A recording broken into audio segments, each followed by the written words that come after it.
because you're here on a regular basis. In Job 14, verses 1 and 2, you know the context of Job's statement was naturally his suffering.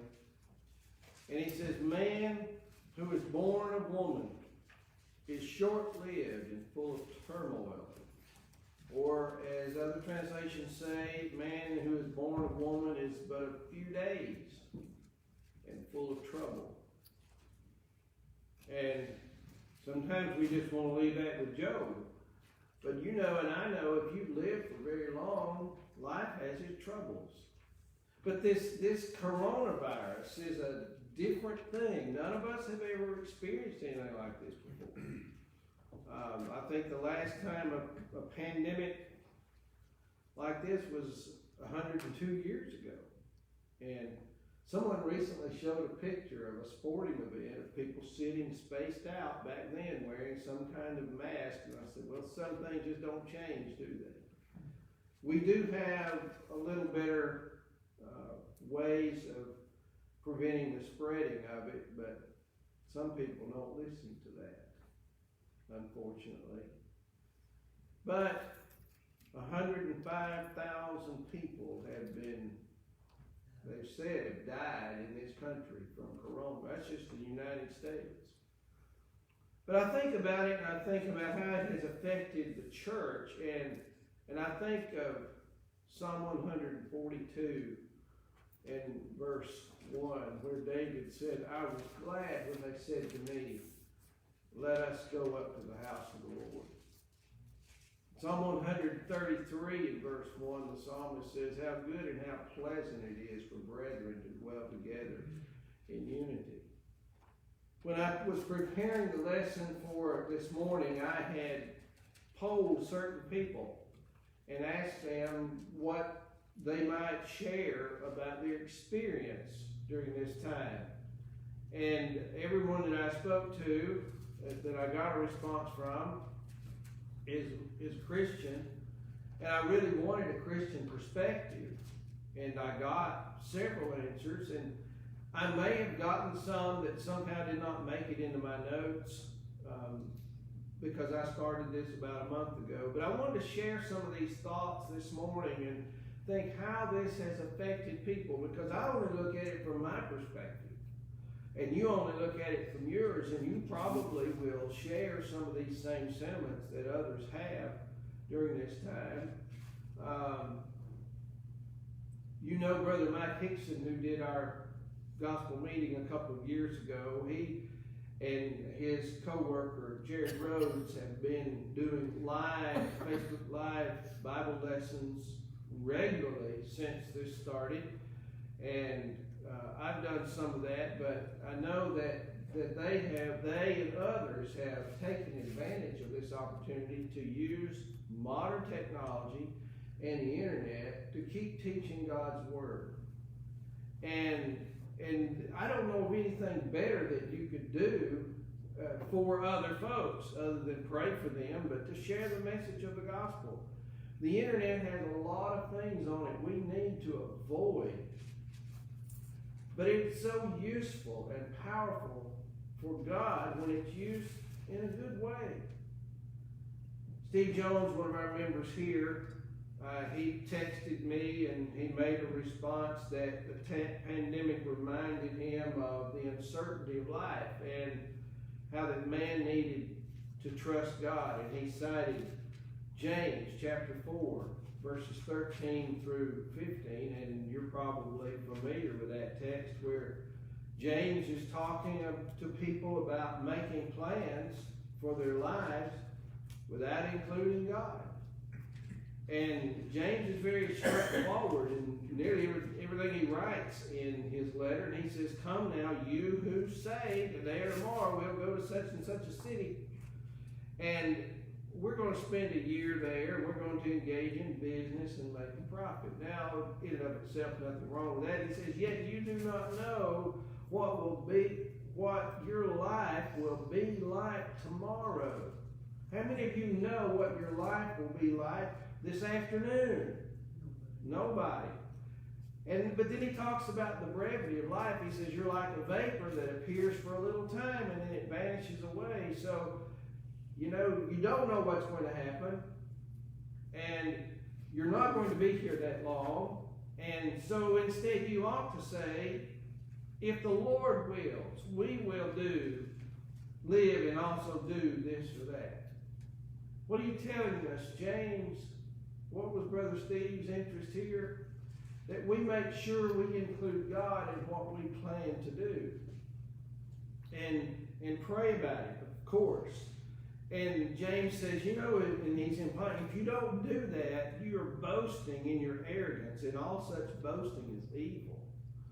And it's not like, oh, well, I kind of forgot and left God out. God says it's evil to leave him out, and you're arrogant. When I read the Bible, I need to let it teach me and not me try to say what I think it ought to say. If God says I'm arrogant for leaving him out, then I need to do a little self-checking.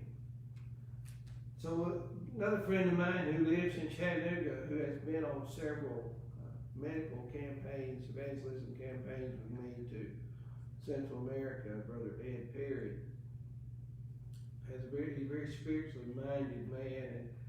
And he said, my biggest lesson, God designed us to be with and for other human beings. While Jesus walked this ball of dirt, he took time alone to pray and meditate. And he did, Luke 5:16. It was a part of his life. He said, but they were short respites, not a lifestyle.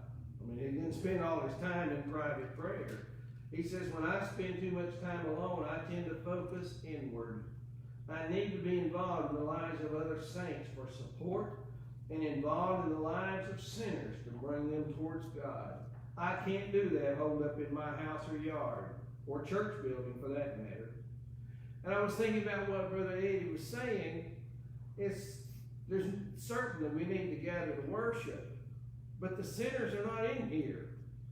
Most of the people who need us are not in here. Sometimes they are. They sit right here next to us at times. But you understand his point. If we stay away and segregate ourselves from the world, we're not going to reach people. Another friend of mine, Brother Joey Farrell, who works with the Gospel of Christ program, who he and I have talked a great deal. He said, I learned that I need more patience with my family, my friends, and my church family, my brethren, my government, and my God. And one of the concerns that people have had during this time of some folks being stuck together, not being able to get out, is more and more abuse in families because they are holed up together. And tensions can get really high, and people can get frustrated by being stuck in the house. And Joy's being honest, and I just have to echo the same thing about patience with my family and my church family and my brethren. And he mentions being patient with the government. People love to lambast our government because all they care about is what they have to say. They're not really interested in how well the government is handling something to the best of their ability. I'm sure there are people involved in things like this that are in it for themselves because human beings do that. But what I've been seeing from a lot of our leaders, they're in it for us. And we need to pray for our nation's leaders and encourage them. And then he says, be patient with God. And so, and he says, I've become too right now focused, which means, well, what about the future? James is not telling us not to think about the future. James is telling us to make sure we include God in our plans. We have a future, and we have to consider that. And Brother Jonathan Exum, I'm sure some of y'all know him. He said that he learned the benefit of fellowship, that maybe sometimes we take that for granted. And he says, I've learned patience while going through difficult times in life. And I'm sure he's probably thinking about his sweet mama. I know he is. And then he says, I hope that many lives have been reached with the gospel through the means of technology over the last month or so. And that he gave this to me some time back. And so everybody that I'm talking to is talking about learning something. I would encourage you as a Christian to write down for your own benefit something you've learned from this, or something you have not learned from this but need to learn from this. There are some things that I've learned where all the weeds are in my yard. I about weeded the whole thing. And I know I've learned the difference in the song of a cardinal and a mockingbird. I thought a mockingbird made a certain sound, but it's not him or her. And I've enjoyed, and I'm sure some of you too have enjoyed kind of being at home and maybe getting caught up on some things that you might not be able to do if you're not at home. And some of you have gotten tired of being at home. And I know some of that. Sandra Clemens is a Christian Facebook friend of mine, and she responded. She said, I've learned to be content with whatever state I'm in. She says, at home or at the assembly with his church. And I love it when people comment and they support the church of the New Testament. But she says, I'm learning to be content in whatever state I am. And we'll touch on that with Paul in Ephesians chapter 4 in just a moment. Sister Beth Crum is a sister I've known since we moved to Valdosta in 94. She's a member of Forest Park congregation. She says, it's been extremely tough. Never in my life have I ever missed being in services. Did you catch that? It's hard for her not to be able to attend worship with God's people. And I'm thinking, I wish more brethren felt that way. I know you feel the way she does, but some, evidently, they didn't come before the pandemic kicked in, and they're supposed to be Christians. And I'm thinking, this is a test for all of us to see where our allegiance is. She says, talking about a difficult year, it's here. I'm thankful to now be able to be back at least one service at Forest Park. And I'm reading these things and I'm thinking, I would think that it would make God happy that it pains his people not to be able to assemble. You know, the Apostle Paul was stuck in prison quite often. Where was John when he wrote Revelation? Some believe that he lived in a cave on the Isle of Patmos. And he was isolated. This was not their choice. And the fact that we've not been able to meet like normal has not been a choice. Well, it's been a choice, but it's not. And we understand that it's been a safety factor. If we could meet and not share a disease or a virus that could potentially kill somebody, it'd be a different thing. But, you know, if you love your neighbor as yourself, you don't want to share something that might kill somebody or even make them sick at the very minimum. Brother Ron Payne is a friend of mine up in Chattanooga, and I wrote to him, and he and I talked a good bit. He's a member of the White Oak congregation there, and he talked about limits and boundaries. He says the subject of limits and boundaries has become part of our lives due to the coronavirus pandemic. Government agencies have placed limits on all citizens concerning our daily living activities. So I considered those things and realized that we have many limits or boundaries in addition to what has been placed upon us by the government. In other words, we already have limits and boundaries before this. And some of the things he mentioned, like number one, we are created beings. We're human. We are finite. God is infinite. We're not God. We're not close to what God is. Therefore, we have limitations. We have limited knowledge compared to God. We have limited strength compared to God. And our talents or abilities are limited. We use the talents that God has given to us, but nobody has all the talents.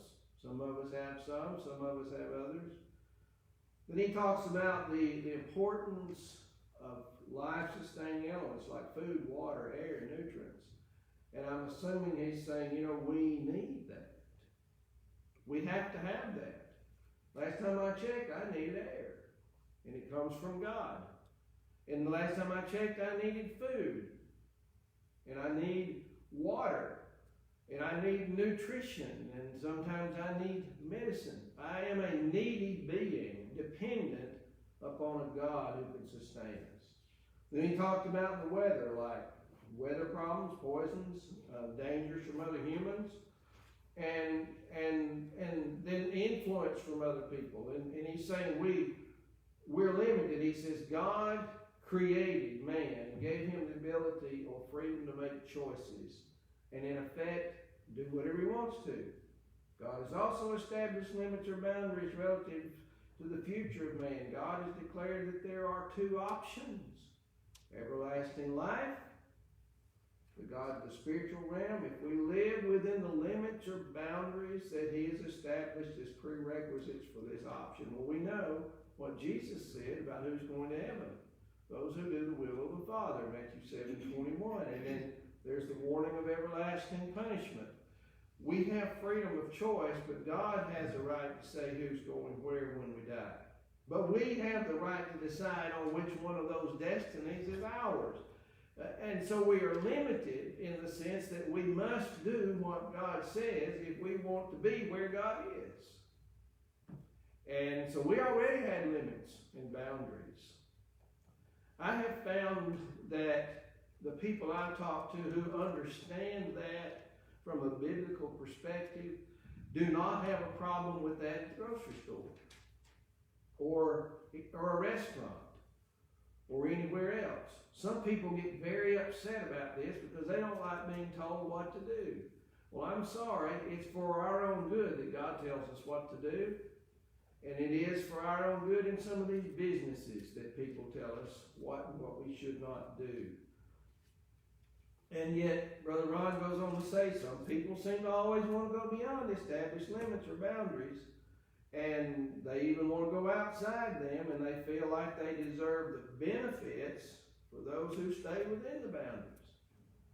I think of the numerous people in cities within our country who have declared themselves to be sanctuary cities where they harbor criminals who have broken federal laws, yet they still expect and demand the benefits from the federal system. Well, they don't understand limits. They want everything their way. And then it seems that the world is full of people who replace God's limits and boundaries with their own. I'm sure you know some folks like that. Well, I just don't think God wants this for me. Well, did God say something different? Then what God wants for you and me is what he has said that he wants for you and me, whether we like it or not. So Brother Ron talked about limits, and I thought he made some good points in that regard. Elisa had pointed out some young schoolgirl who had made the comment, I guess, through some public media. And she said if she had known that this was the last time she would see some of her friends, she would have done some things differently. And I thought, that's pretty observant. The thing about it is, this may be the last time you see me or I see you. And I think, well, how did I leave that situation with him or her or them? And we have to do a lot of self-checking. Nobody's going to be perfect in the way they interact with other folks. And I appreciated your point. And it brought my mind to Galatians chapter 6 and verse 10. As we have the opportunity, let us do good to all men, especially those who are the house of faith. And I'm focusing on opportunity. Sometimes opportunity knocks but once, and you don't get it again. My wife said that she's noticed that people are more considerate, and I've noticed that too. More acts of kindness. People will do little car parades in front of some of the church members' houses for a birthday or an anniversary, or just to go say hey to a shut-in, or people who definitely don't get out, and visiting the widows, and people wearing masks. It was an option for us today. When Will and I went to the parish congregation last Sunday, they asked that we wear them until we got seated, and we followed the rule on it. And of course, I'm just assuming that if you're coughing or you think you've been exposed to this, you're not going to be in here in the first place. I know I wouldn't. But people taking groceries to folks, taking them to their door and helping them out, checking on folks by phone or cards or through the internet or whatever, showing greater appreciation for teachers and the nurses. I appreciate the medical people, many who are risking their very lives to save the lives of other people. And we've become, Elisa says, we've become more appreciative of just our blessings that we take for granted in the USA. Well, toilet paper, I never thought I'd go to a shelf and the shelf would be empty. But it has been. And food that we may get used to, but you go to the shelf, well, where's we get this bag of frozen mixed fruit. I shouldn't have told you that, now you go buy it. Because we go in there and it's not there. I make some of my smoothies out of that. Well, it's just not so. But you know what? I get this, and I make my own mixed bag. But sometimes you can't do that. But any other time, it would probably all be there, wouldn't it? And I'm thinking about things like how we can still be good and godly people, even though we're isolated. In Matthew 25:31 and following, I know we can't do things the way we normally do. Brother Lossie had let me know they had some vegetables they wanted to share with us, and I thought, well, okay, you set them on the porch and we'll come up there and get them, but we're not coming in the house. And I sold my little Honda car the other day, but I sold it out of the front yard. People didn't come in the house. We have to practice precaution, but there still are ways to get things done. I could still have gotten some vegetables from the Adels, one way or another. You know, Jesus is going, beginning with Matthew 25 at verse 31 and following, Jesus is telling us how the judgment's going to be. And he says all the nations of the earth are going to be gathered together, and they're going to be gathered before God on his throne, and he's going to separate them one from another as a shepherd separates the sheep from the goats. There's going to be a separation day. And I think sometimes when we think about judgment, we might think, well, was that person baptized into Christ? Well, they should be. You know, were they guilty of some immoral thing? And, you know, is that going to keep them out of heaven? Well, we know that immorality will, according to Galatians chapter 5. But when Jesus talks about the judgment here, he talks about the way we treat folks. And I think maybe he did this because he knows that we're not as good at it as we ought to be. Because he talks about people being hungry, people being naked and being thirsty. And he said, you know, when you saw me like that, you took care of that problem for me. And then they said, well, when did we see you like that, Jesus? And Jesus says, I'm not talking about myself. I'm talking about my brethren. When you see them like that. And I'm thinking, you know, we've done the best we can do under the circumstances, and I appreciate the encouragement as I've tried to keep lessons going on the internet. And I know other people have sent in cards. We have received cards and phone calls. And I would like to interject this. Let's not wait for a pandemic to be that way. Let's make that a life habit that we, you know, check on folks and see how you're doing and make sure people are doing okay. So some lessons I want to make an application here as we kind of wind this down. In many ways, it is not good for us to be isolated from other people. Jesus in his prayer in John 17, as he spoke to the Father, he said, I do not pray that you take them out of the world, but you protect them from the evil one. Why did Jesus want the apostles and Christians who would listen to their preaching and obey. Why did he want them, and why does he want us in the world? Not holed up in our houses, but in the world to make a difference through teaching or example or both. We are not to live like monks in a monastery. And then I think of Proverbs 18 and verse 1.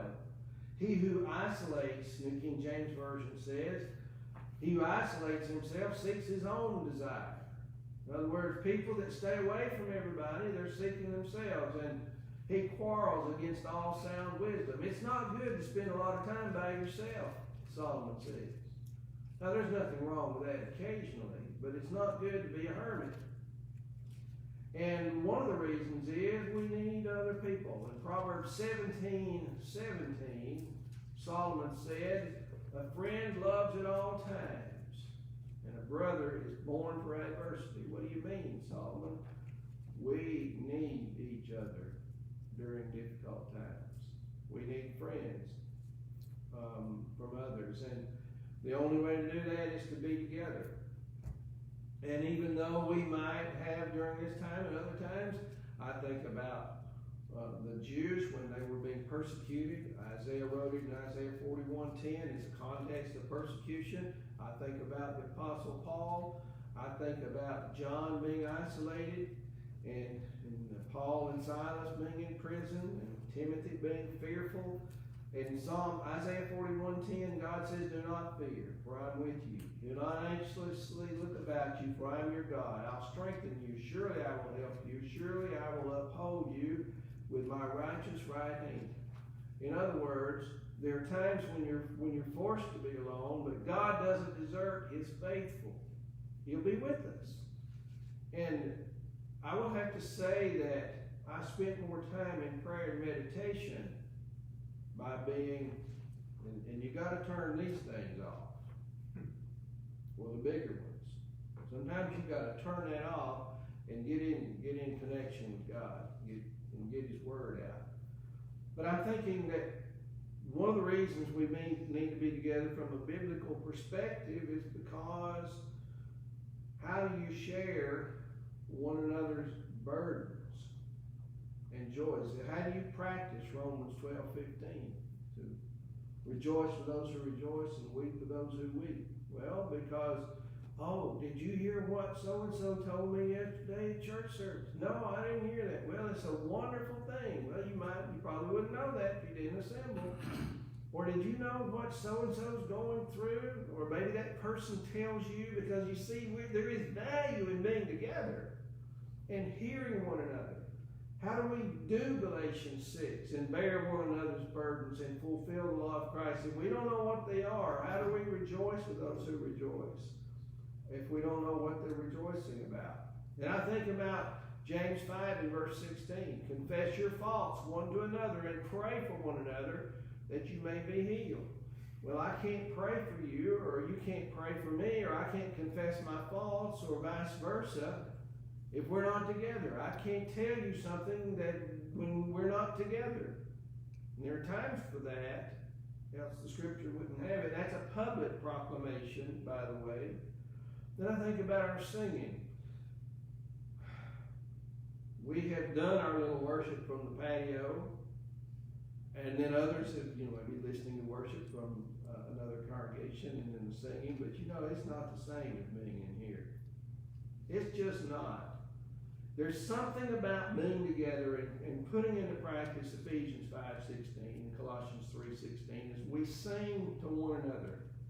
And the words one to another in those verses are reflexive, reciprocal pronouns, which means you sing, I sing, we sing at the same time.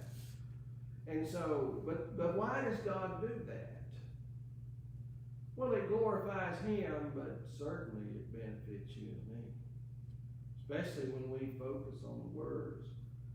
And another reason to be together is who's not here that we might need to check on. You see, we have other brothers and sisters in Christ who are members of the congregation. And if we meet on a regular basis in a certain place at certain times and they don't show up, we know something is wrong. We don't know what, but we know something is wrong, and we are to be helping one another get to this place called heaven. And so being here together helps us with that.